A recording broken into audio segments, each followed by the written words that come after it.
Maggie Stinson sat in her small, windowless office, staring at the outdated computer screen as if her entire life had led up to this moment. She had known something was coming. The air had felt different at the company for months, heavy, charged, like the stillness before a storm.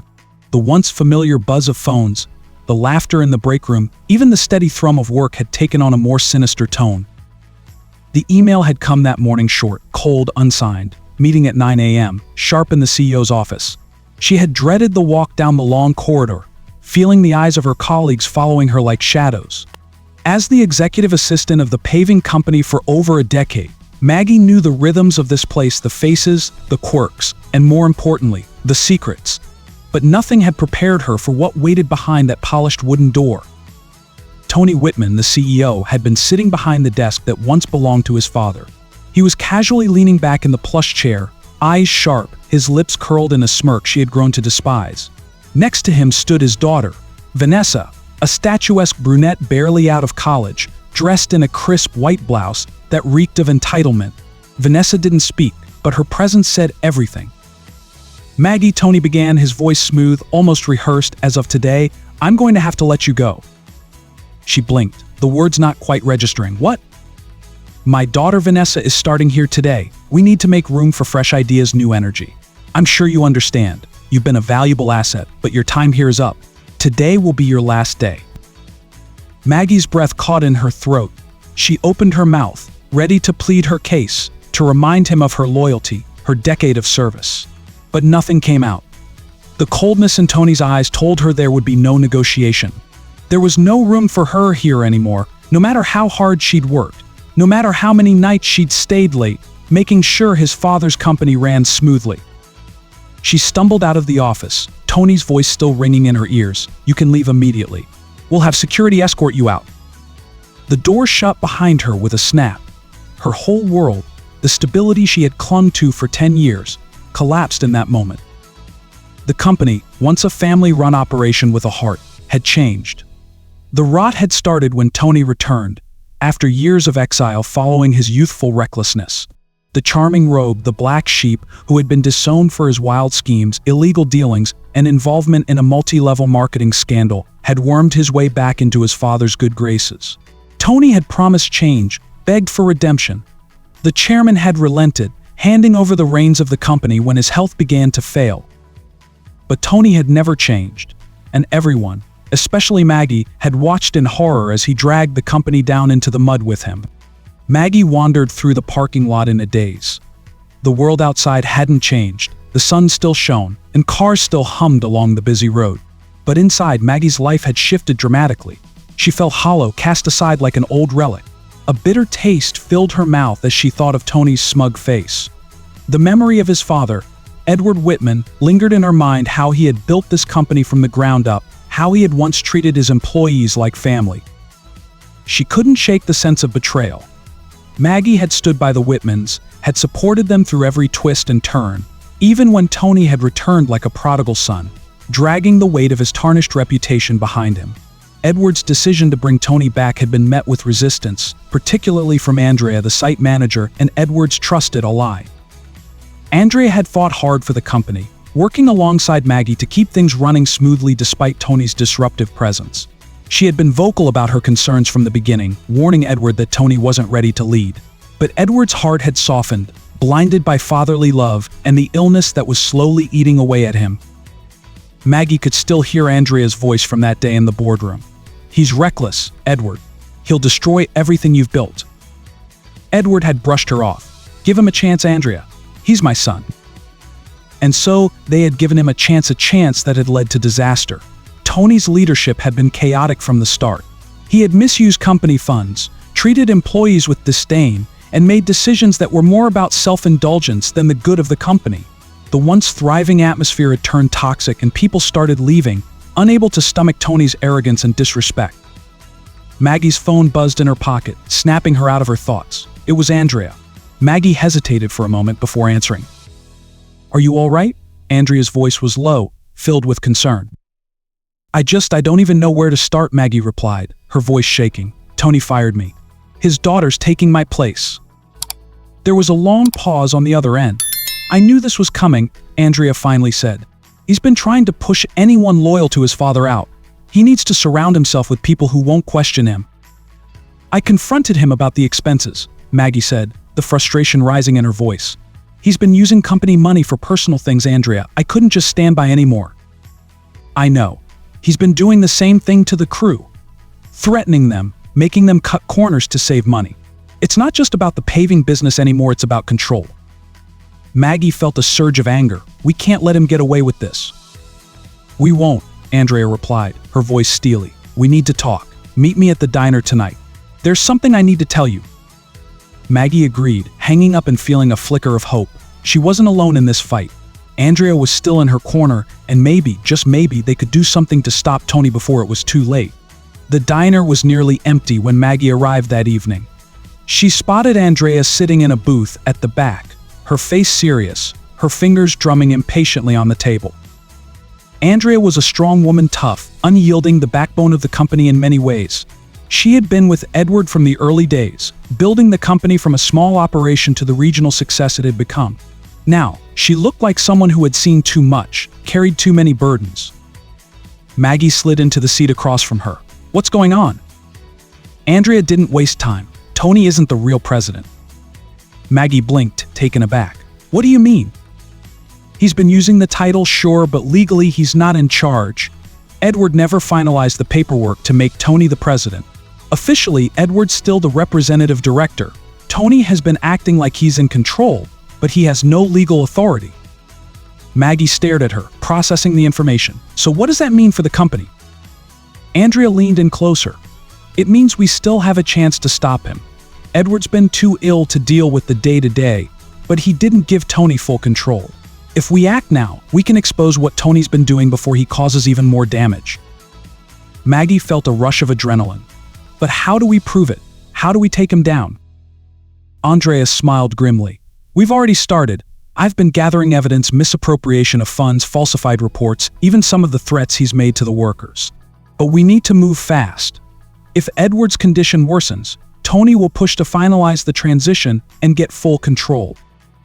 Maggie felt a spark of hope. I'm in. Whatever you need, I'll help. Andrea nodded. Good. We're going to need all the help we can get. Tony's not going to go down without a fight. The next few weeks were a whirlwind of secret meetings, late-night phone calls, and hushed conversations in dark corners of the office.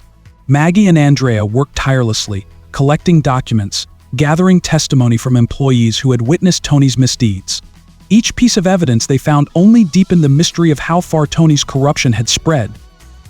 As they dug deeper, they discovered that Tony had been siphoning off company funds for months, using shell companies and fake invoices to cover his track. But it wasn't just the money. He had been sabotaging deals, cutting corners on projects, all to maintain his lifestyle of gambling, extravagant parties, and expensive gifts for his wife. The breaking point came when Maggie found a document buried deep in the company's archives, one that proved Tony had been planning to sell the company's assets to a competitor, pocketing millions in the process. Maggie immediately took it to Andrea. This is it, she said breathlessly. This is how we end him. Andrea's eyes lit up with determination. We need to get this to Edward. But when they arrived at Edward's estate later that day, they were greeted by a grim-faced butler. Mr. Whitman isn't taking any visitors, he said quietly. Maggie's heart sank. Edward's condition had worsened, and it was clear he didn't have much time left. But they couldn't wait any longer. If Tony finalized the takeover, there would be nothing left to save. They were running out of time. The moment Maggie had been dreading came the next day. Tony, standing in front of the entire board of directors, his voice dripping with confidence, declared himself the rightful president of the company. He spoke of progress, of innovation, of a new era for the business. Maggie stood in the back of the room, her hands clenched into fists. She could see the smirks on the faces of Tony's cronies, the people he had brought in to replace the loyal employees who had served Edward faithfully. But then, as Tony finished his speech, Andrea stood up. That's enough, Tony, she said, her voice ringing out across the room.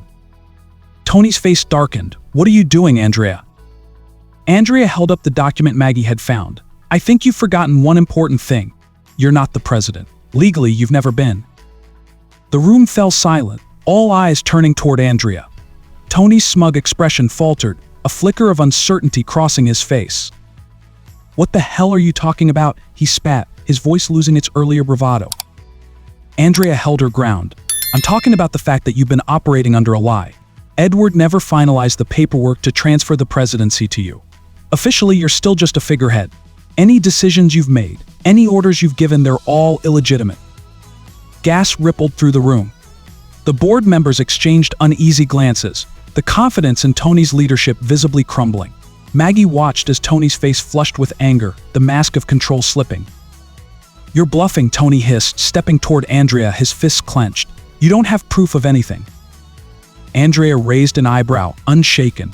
"Oh, I have more than proof."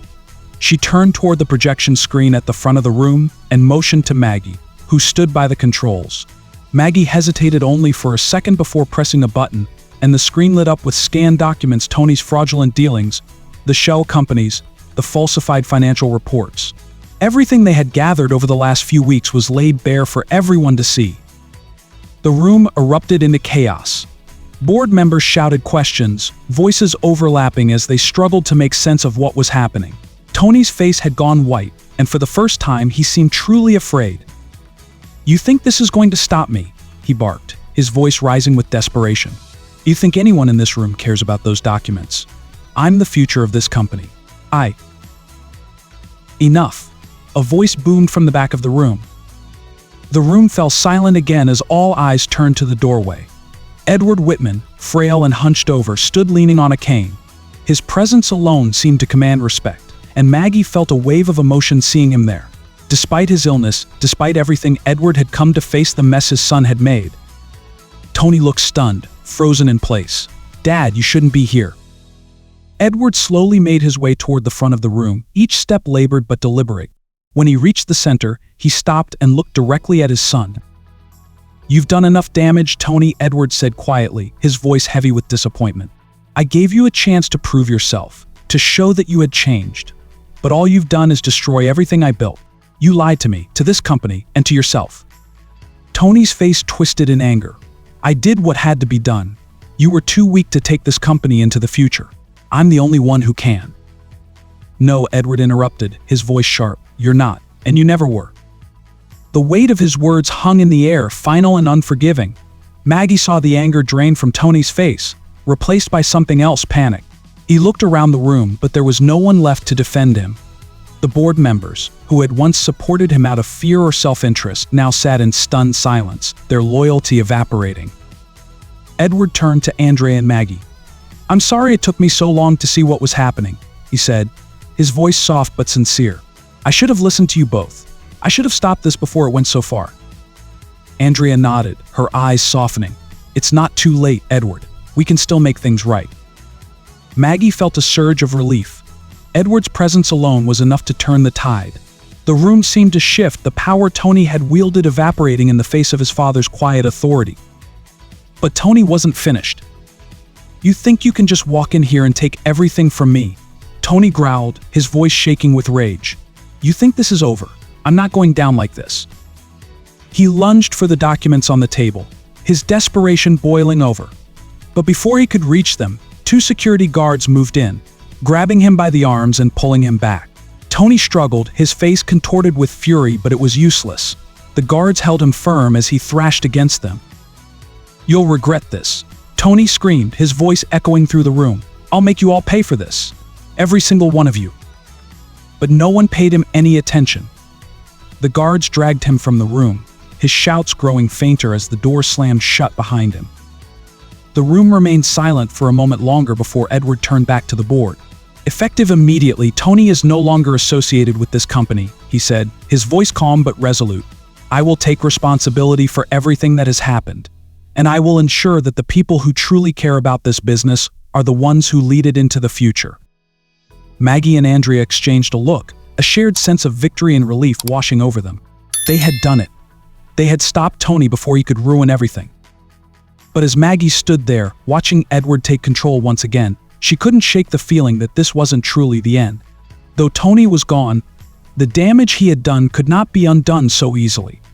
Over the next few weeks, the reality of the situation became clear. The company was bleeding money. Tony's mismanagement had left the business in a fragile state, And even with Edward and Andrea's efforts to stabilize things, it became apparent that the damage might be too deep to repair. The employees, those who had stayed loyal, who had weathered the storm, watched anxiously as the financial reports rolled in, each more dire than the last.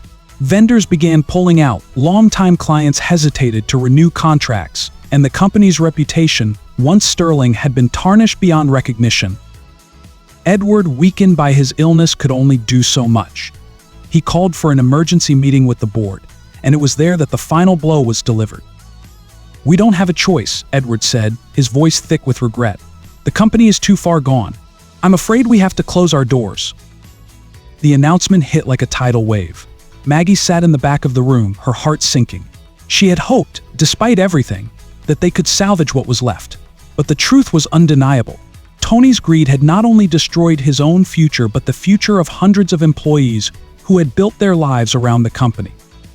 After the meeting, Maggie stood outside in the cool evening air, watching as employees filed out, their faces marked with disbelief, anger, and sadness. She had given 10 years of her life to this place, and now it was all gone. Andrea joined her, her expression grim but determined. "It's not over yet." Maggie looked at her, confused. "What do you mean?" "We're not going to let Tony's actions be the end of us. Edward and I have been talking. We're starting a new company, something small but built on the values we used to have. Integrity, respect, family, and we want you to be part of it." Maggie felt a rush of gratitude, a small spark of hope in the darkness. "Really?" Andrea nodded. "We need people like you, Maggie. People who care." Maggie smiled, the weight of the last few weeks lifting just a little. "I'm in." Meanwhile, Tony's life had fallen apart in the aftermath of his public disgrace. His wife, Camille, who had once basked in the luxury and power his position afforded her, found herself embroiled in the legal consequences of Tony's misdeeds. The couple was soon entangled in a series of lawsuits, facing charges for embezzlement and fraud. Camille, who had turned a blind eye to Tony's growing corruption for years, now realized the extent of his recklessness. She left him, filing for divorce and distancing herself from the wreckage he had created.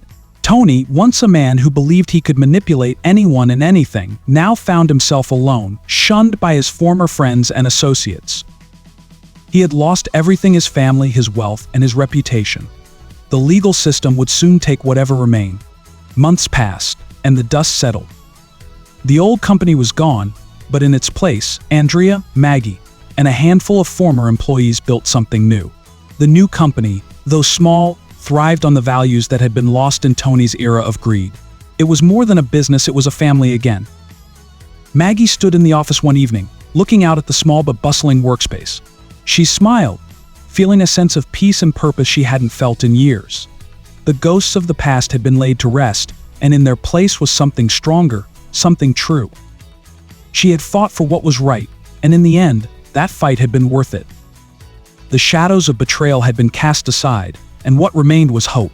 So if you love this story, be sure to subscribe, hit the bell, and comment below. Your interaction helps us grow.